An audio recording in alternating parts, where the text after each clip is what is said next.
তো এ পর্যায়ে প্রথমে পুরস্কার গ্রহণ করবেন সাদিয়া। আমরা দেখতে পাচ্ছি সাদিয়া, তিনি হাবিবা ফেরদাউস, তিনি পুরস্কার গ্রহণ করছেন। হাবিবা ফেরদাউসের পুরস্কার গ্রহণ শেষ হলে এ পর্যায়ে পুরস্কার গ্রহণ করছেন সাদিয়া।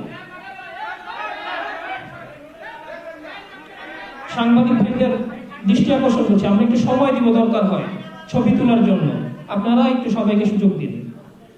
প্রথম স্থান অধিকার করেছেন হাবিবা ফেরদাউস, দ্বিতীয় স্থান অধিকার করেছেন সাদিয়া। তাদের উভয়ের জন্য থাকছে ল্যাপটপ, একটি সনদ এবং আমাদের পক্ষ থেকে ক্রেস্ট। আমরা আশা করব সামনের দিনগুলোতে তারা শাপলাকে নিয়ে তাদের যে চিন্তা, তাদের এই চর্চা, সেটা আরো সমৃদ্ধ করবেন। যুগ থেকে যুগান্তর, প্রজন্ম থেকে প্রজন্মের কাছে শাপলার স্মৃতিচারণকে স্মরণ করিয়ে দিবেন। এ পর্যায়ে আমাদের সামনে পুরস্কার গ্রহণের জন্য আসছেন চতুর্থ স্থান অধিকারী রেজওয়ানুল ইসলাম।